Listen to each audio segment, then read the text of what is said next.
When you first open Thinkorswim, and if you're a complete beginner, it can feel like a cockpit with 100 controls you have no idea how to pilot. Maybe you have a plan, maybe you're even confident about a certain trade. But when it comes to actually clicking the buttons and getting it to the position on Thinkorswim, you get lost. Maybe you accidentally enter a call instead of a put, or maybe you sold to enter instead of bought to enter. So in today's video, I'm gonna go over step by step exactly how to place an options trade on Thinkorswim using Active Trader. And in today's video, we're gonna focus on how to enter and exit positions using market orders and limit orders with OCO brackets. All right, so step one is preparing your workspace. This is how I organize my workspace on Thinkorswim. I like using the flexible grid option. On the top left chart, I keep the high time frame chart with the setup. On the bottom left chart, I look at the 5-minute time frame to time my entries. And then I also keep the option contract chart open with Active Trader open. Step two is selecting your option contract. So you want to navigate to the trade tab on Thinkorswim and type in your ticker. So since I'm analyzing Meta, I make sure I type in Meta here, and these are all the Meta contracts. As a day trader, I focus on shorter expiration dates. Here, you could choose your expiration date, and you can also choose your strike price. When you determine which option contract you want, you could right click on the contract and you could copy the contract ticker, and you could paste the ticker directly into the panel on your chart. So you could get your chart with the C tab, and then you could get the Active Trader with the AT tab.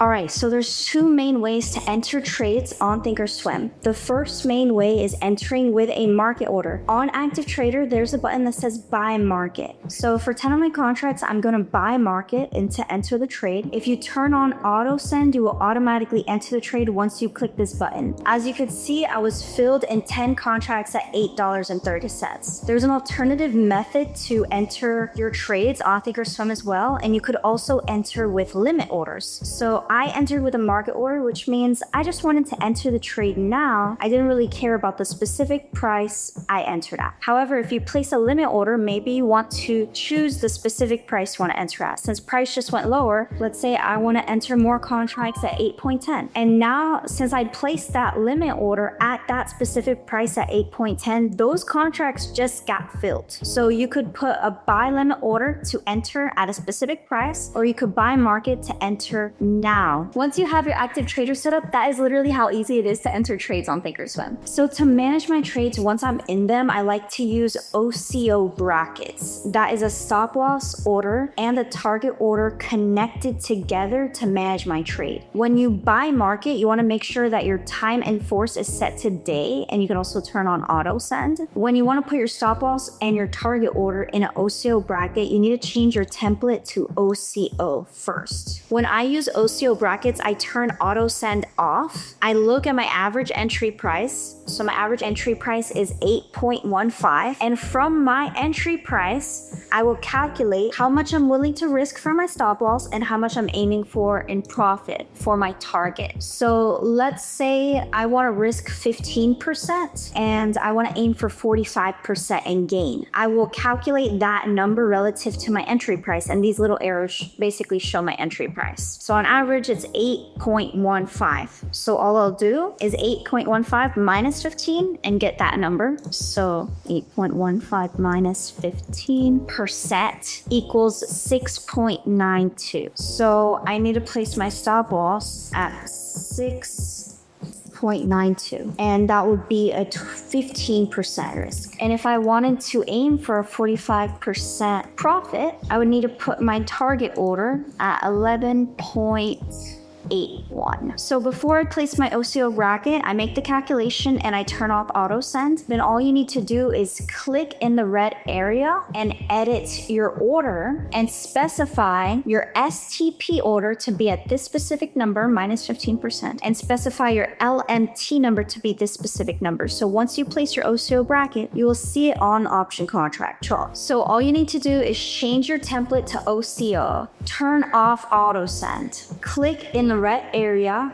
and edit your STP order and edit your LMT order to be at the specific price you calculated.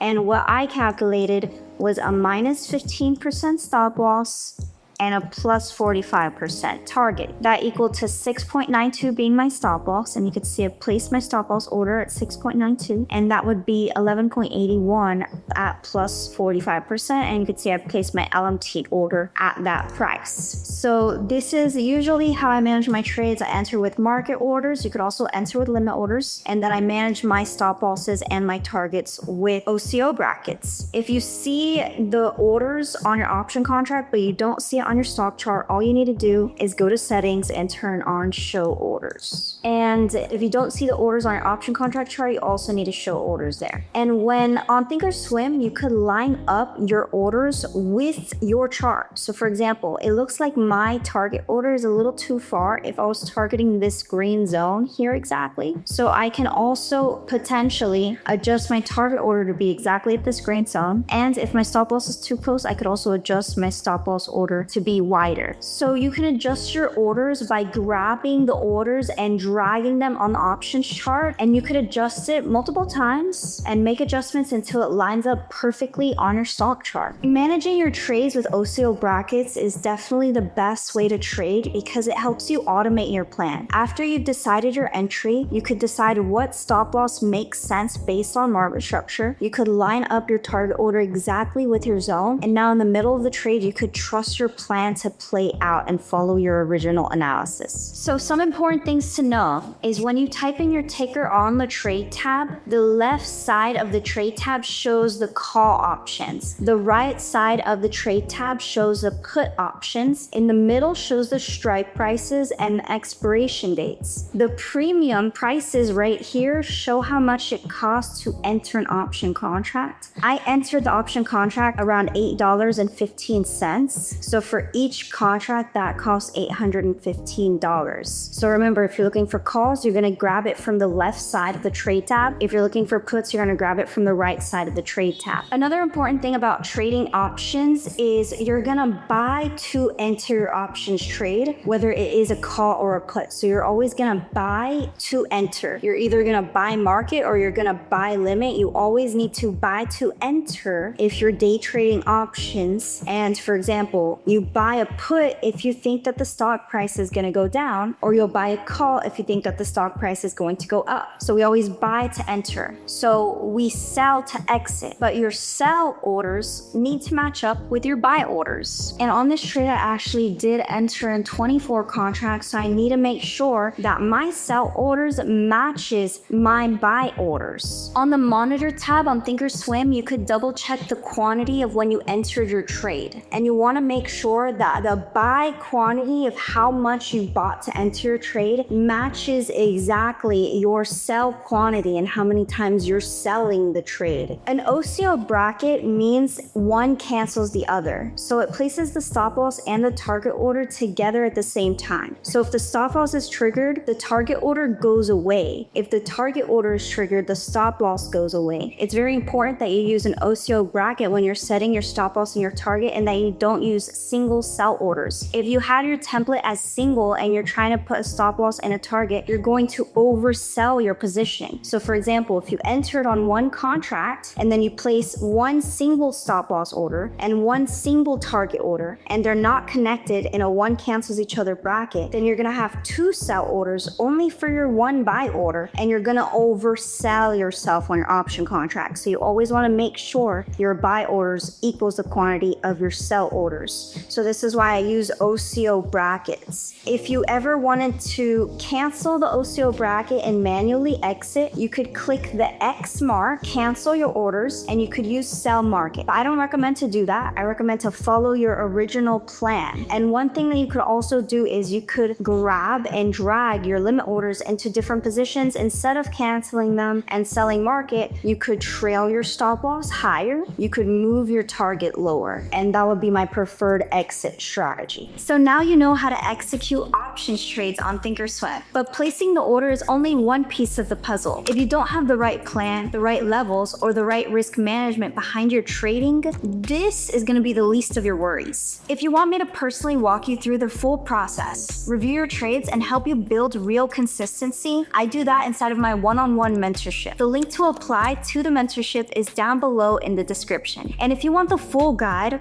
on how I find and plan plan my setups before I even touch Active Trader, watch this video right here. I break down my entire process from start to finish, and I'll see you in the next one.